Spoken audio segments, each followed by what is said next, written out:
Hello दोस्तों, तो I hope कि आप लोग बहुत ही अच्छे होंगे।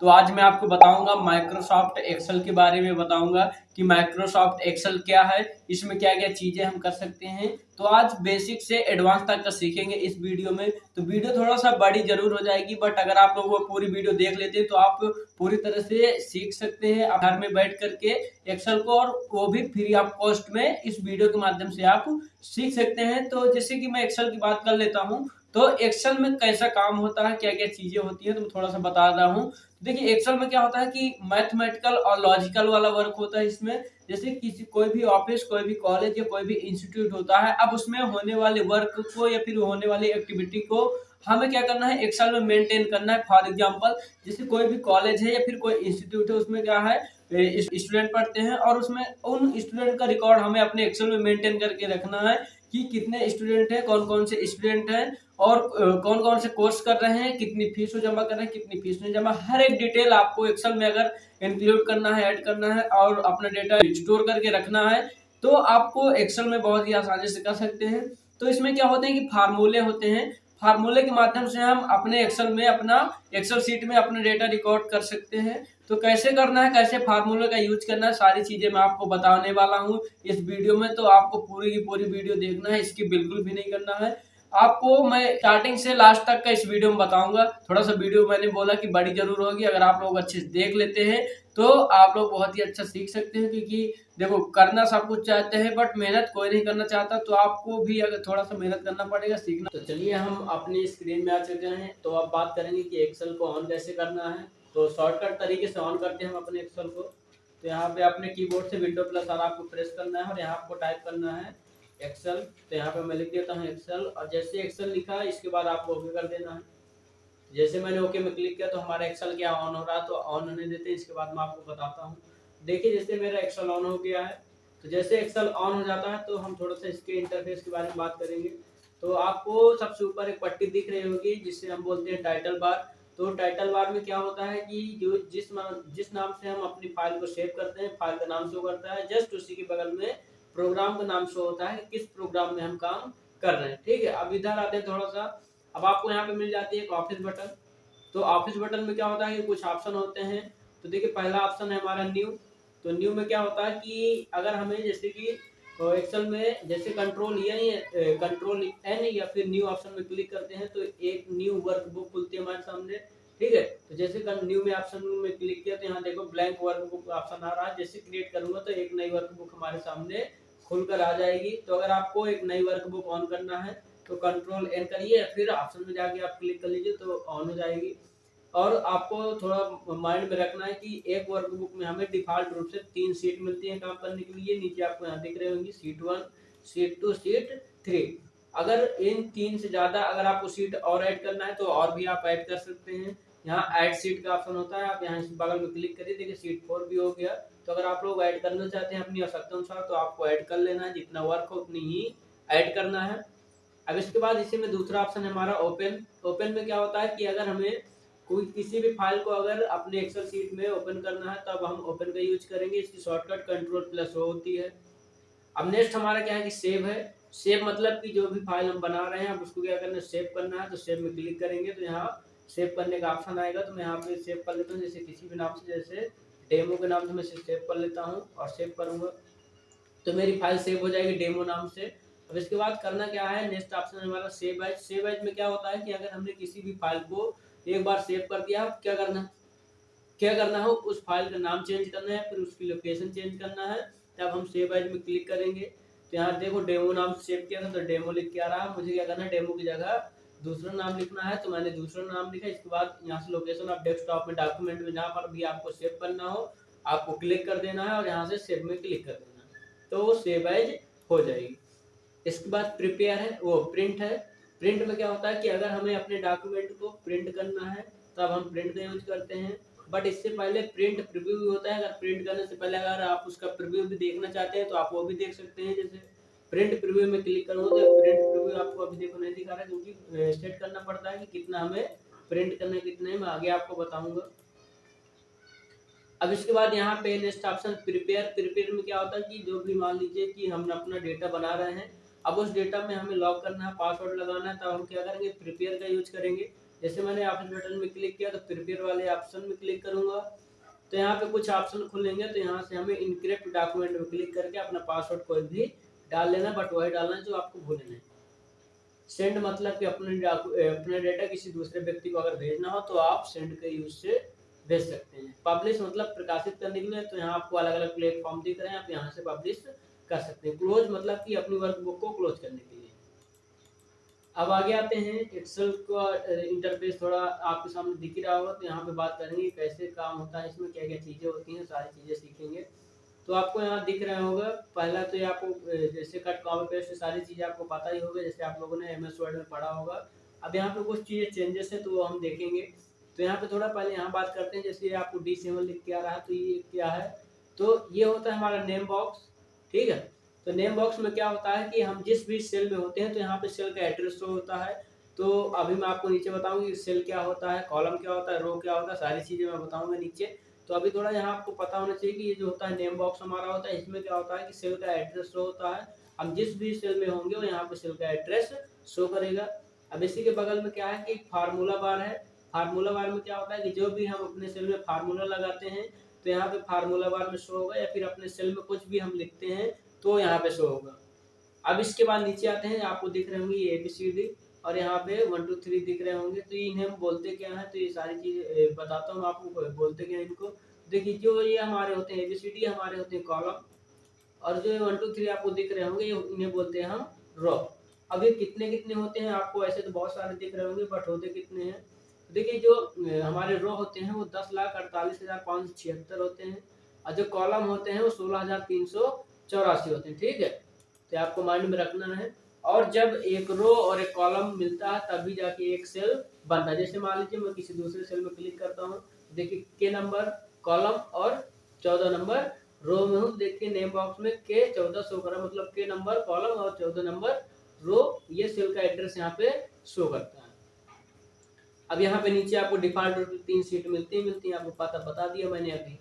अब इसके बाद यहाँ पे नीचे जूम टूल बार है, जैसे MS वर्ड में था तो कम से कम 10% और ज़्यादा से ज़्यादा 500% तक जूम इन या जूम आउट कर सकते थे, बट इस एक्सेल में क्या होता है कम से कम 10% और ज़्यादा से ज़्यादा 400% तक जूम इन और जूम आउट कर सकते हैं हम। तो ये भी आपको पता होना चाहिए। अब थोड़ा आगे बात करेंगे। अब फॉर एग्जांपल हमें कुछ भी लिखना है, जैसे हमें कोई भी गिनती लिखना है, फिर कोई भी सीरियल नंबर लिखना है, तो कैसे लिखना है, देखिए जैसे मैंने 1 लिखा और इसके नीचे 2 लिखा, तो मैंने बताया था कि ये मैथमेटिकल और लॉजिकल वाला वर्क समझता है, तो मैं करूँगा क्या, इसे लॉजिक दूंगा और लॉजिक के आधार पर मैं कुछ लिखता हूँ, जैसे 1 लिखा 2 लिखा। अब इन दोनों को आपको ऐसे कर लेना सिलेक्ट, और सिलेक्ट करने के बाद ये जो छोटा सा पॉइंट दिख रहा है आपको इस पॉइंट में क्लिक करना है। जैसे आप प्लस वाला पॉइंट इस छोटे वाले पॉइंटर में ले जाएंगे तो हमारे जो प्लस वाला आइकन था, ये माउस पॉइंटर था, वो पतला हो जाएगा। इसको पकड़ के आपको नीचे की तरफ खींच लेना। ये देखिए मैंने 1 से 10 तक गिनती सीरियल नंबर लिख दिया कुछ भी। अब मान लीजिए मुझे गिनती लिखना है बट बहुत सारे लिखना है, तो यहाँ पे एक लॉजिक और दूंगा 11 और 12। अब सेम कर दूंगा क्या, इसको भी सिलेक्ट करूंगा, इसको भी पकड़ के नीचे की तरफ ऐसे ड्रैग कर दूंगा, लिख गया हमारा। अब करना क्या है कि मुझे बार बार ना करना पड़े, तो मैं करूँगा क्या, इन दोनों को सिलेक्ट कर लूंगा और यहाँ से पकड़ के अब जितनी तक का हमें गिनती लिखना है उतनी तक का पकड़ के ऐसे खींच देंगे, तो उतनी तक का हमारा डेटा लिख जाएगा, ठीक है। अब मान लीजिए कई सिचुएशन अभी ऐसी आती है कि मुझे डेज के नाम लिखना है, जैसे संडे लिखा मैंने, ठीक। संडे लिखने के बाद मुझे करना क्या, मुझे एक एक ना लिखना पड़े, मैं पकड़ के ड्रैग कर दो तो सारा का सारा मैटर लिख जाए एक ही बार में। देखिए अगर आपको नीचे लिखना है तो नीचे की तरफ ड्रैग करना है, अगर आपको ऐसे लिखना है रो वाइज तो आपको करना क्या है कि ऐसे पकड़ के पॉइंटर को ऐसे खींचना, तो ये हमारे डेज के नेम लिख जाएंगे। अगर आपको मंथ के नेम लिखना है तो आपको ऐसे शॉर्ट में लिखूंगा तो शॉर्ट में आएगा, फुल में लिखूंगा तो फुल में आएगा। अब देखो इसे पकड़ के मैंने ऐसे खींचा तो मंथ के नाम लिख दिया। तो ये रहा छोटे से मतलब मैंने आपको लॉजिक बताया कि अगर आप लोग ऐसा करना चाहें तो ऐसा भी आप कर सकते हैं अपने एक्सेल में। अब देखिए यहाँ पे करता क्या हूँ कि टोटल में इसे काउंट करता हूँ कि टोटल कितना है। जैसे हम कोई भी संख्या काउंट करना चाहते हैं कि जोड़ करना चाहते हैं, कुछ भी करना चाहते हैं तो कैसे होगा, तो मैं बताता हूँ आपको। जैसे इस लाइन को मुझे काउंट करना है, जोड़ना है कि कितना टोटल हो रहा है, तो नीचे में यहाँ पे लगाऊंगा इक्वल। आपको बता दूं कोई फार्मूला एक्सेल में कोई भी फार्मूला अगर हम यूज करेंगे तो सबसे पहले हम उसको इक्वल से एक्टिवेट करेंगे। अगर इक्वल से एक्टिवेट नहीं करेंगे तो हमारा फार्मूला हम जो लगाएंगे वो वर्क नहीं करेगा। तो आपको करना क्या है, इक्वल लगाना है, जैसे मैंने इक्वल लगाया। और संख्या जोड़ने के लिए आपको सम लगाना है, ब्रैकेट ऑन करना है। अब जहां से जहां तक को आपको जोड़ करना हो तो वहां से वहां तक आपको ऐसे कर देना है सिलेक्ट। जैसे मैंने इतना सिलेक्ट किया, ब्रैकेट क्लोज करूंगा, एंटर, तो उतना टोटल कैलकुलेट करके आपको आंसर आपके एक्सेल में दे देगा। अगर आपको करना क्या है, अब थोड़ा आगे देखते हैं, मीनू देखते हैं। अब ये बाकी में फार्मूला भी है और आपको बताऊंगा बहुत सारे होते हैं अलग अलग प्रकार से। तो यहाँ पे बातें हैं, तो ये आपको पता है, cut copy paste, bold, italic, ये सारी चीजें आपको पता है। यहाँ अलाइनमेंट ग्रुप में आते हैं। तो अलाइनमेंट ग्रुप में होता क्या है कि यहाँ पे आपको उसमें एमएस वर्ड में 4 प्रकार के अलाइनमेंट थे, इसमें आपको मिलेंगे 6 प्रकार के। कौन कौन से मैं आपको यूज करके दिखाता हूँ। तो थोड़ा सा मैं इसे सेल को बड़ा कर लेता हूँ ऐसे। अब यहाँ पे कोई भी एक टेक्स्ट लिख लेता हूँ, जैसे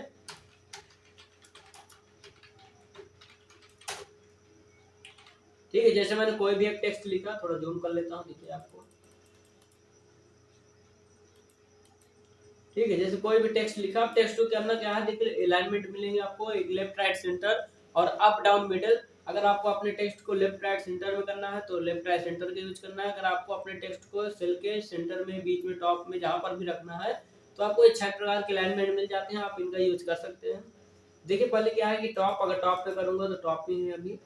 देखो पहले क्लिक करना जिस सेल में टेक्स्ट लिखा है, मैंने क्लिक नहीं किया। अब देखो टॉप में करूंगा तो टॉप में हो जाएगा, सेंटर में करूंगा तो सेंटर में, मतलब मिडिल में हो जाएगा। अगर मैं बॉटम अलाइन करूंगा नीचे की तरफ तो नीचे हो जाएगा। ठीक, ये आप लेफ्ट राइट बॉटम कर सकते हैं। अगर आपको लेफ्ट राइट सेंटर करना है तो नीचे की तरफ से। ठीक, तो आप इनका यूज आप अपने अनुसार कर लीजिएगा। अब नेक्स्ट बताता हूँ। तो नेक्स्ट हमारा क्या रहेगा कि ओरिएंटेशन। ठीक है, ये जो ए बी लिखा हुआ है इसे हम ओरिएंटेशन बोलते हैं। ओरिएंटेशन आपको एक पेज लेआउट में मिलेगा। अब आपको एक यहाँ पे होम मेनू में एक्सेल में मिल जाता है ओरिएंटेशन। बट आपको ये नहीं सोचना, ओरिएंटेशन जैसे पेज लेआउट में होता है तो उसमें 2 पेज शो करते हैं। ये ओरिएंटेशन में क्या होगा कि हम अपने टेक्स्ट का डायरेक्शन अगर आप चेंज करना चाहते हैं तब आपको ओरिएंटेशन का यूज करना है। चलिए देखिए, जैसे मैं ओरिएंटेशन में क्लिक करूंगा तो यहाँ पे अलग अलग प्रकार से टेक्स्ट का डायरेक्शन हमें शो हो जाएगा। जिस प्रकार से आपको अपने टेक्स्ट का डायरेक्शन चेंज करना है आपको उसी प्रकार में उस क्लिक करते हैं तो वैसे ही हमारा टेक्स्ट का डायरेक्शन देखो चेंज हो रहा है। ठीक, तो अगर आप लोग चेंज करना चाहते हैं तो ऐसे चेंज कर सकते हैं।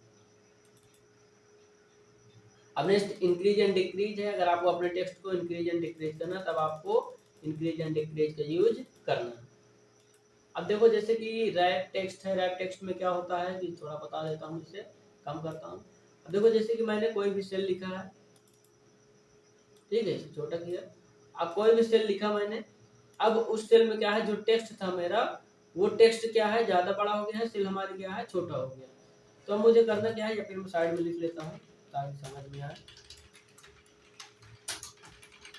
ये लिखा मैंने, तो इस टेक्स्ट क्या हो गया हमारा एक्सेल से बड़ा हो गया। मुझे करना क्या है, अपने टेक्स्ट को एक ही सेल में सेट करना है, कन्वर्ट करना है। तब आपको करना क्या है कि सेल में क्लिक करना, जिस सेल में आपका टेक्स्ट लिखा हो, इसके बाद आपको रैप टेक्स्ट में क्लिक कर देना, तो हमारा टेक्स्ट एक ही सेल में सेट हो जाएगा। अगर आप ऐसा नहीं करना चाहते हैं तो आपको यहाँ से कॉलम, अपना कॉलम बड़ा कर लेना है इसे, तो किसी में बड़ा चौड़ाई बड़ा करना है तो कॉलम खींचना ऊपर से। अगर आपको हाइट बढ़ाना है तो आपको यहाँ से रो को मूव करना है, नीचे की तरफ ड्रैग करना है पकड़ के। ठीक, अब नेक्स्ट ऑप्शन है हमारा मर्ज and centre. Merge and centre का मतलब होता है कि अगर हमें मल्टीपल सेल को सिलेक्ट करके एक ही सेल बनाना हो तब हमें मर्ज एंड सेंटर का यूज करना। तो चलिए मैं बता देता हूँ कैसे। तो देखिए जैसे कि मैंने कई सेल को सिलेक्ट किया है, अब मुझे करना क्या है, इन सभी सेल को मर्ज करके एक ही सेल बनाना। तब आपको मर्ज एंड सेंटर में क्लिक करना तो एक ही सेल ये बन जाएगा। अब हम लिखेंगे तो केवल ये एक ही सेल में लिखेगा। ठीक है, अब यहाँ से नंबर ग्रुप है, इसमें क्या होता है, नंबर ग्रुप में हम अपने नंबर की फॉर्मेटिंग को अलग अलग प्रकार से चेंज कर सकते हैं। जैसे कोई भी मैंने ये लिखा नंबर, अब इसे किस प्रकार से चेंज करना, तो यहाँ जनरल में जब क्लिक करते हैं तो यहाँ पे बहुत सारे नंबर में चेंज करना, नंबर में हो जाएगा। अगर आपको करेंसी में चेंज करना है करेंसी में हो जाएगा। और यहाँ पे शॉर्ट डेट में करना है डेट में हो जाएगा। जिस प्रकार से आपको करना हो उसी प्रकार आप कर सकते हैं। यहाँ पे लॉन्ग डेट टाइम है, सारा कुछ आपको मिल जाएगा। जिस प्रकार से आपको चेंज करना है उसी प्रकार से आप चेंज कर सकते हैं। अब यहाँ पे कंडीशनल फॉर्मेटिंग है। तो इसमें आपको बहुत सारे ऑप्शंस मिलेंगे। जैसे मैं कोई भी एक संख्या लिख लेता हूँ पहले, इसी को मैं पकड़ के डुप्लीकेट कर लेता हूँ अभी ऐसे। अब करना क्या है, कंडीशनल फॉर्मेटिंग मतलब कि अपनी कंडीशन को लगाकर अपने डेटा में फॉर्मेटिंग अप्लाई करना, तब हम कंडीशनल फॉर्मेटिंग का यूज करते हैं।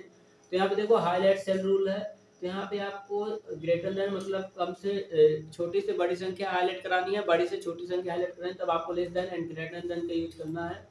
जैसे मैंने ग्रेटर देन का यूज किया, मैं लिख देता हूँ यहाँ पे 71, तो 71 से जितनी भी बड़ी संख्या होगी पहले सेलेक्ट करना है, और इसके बाद जाना आपको highlight cell rule, greater than में क्लिक करूंगा तो जितना मैंने यहाँ पे डाला है उससे बड़ी संख्या आपको यहाँ पे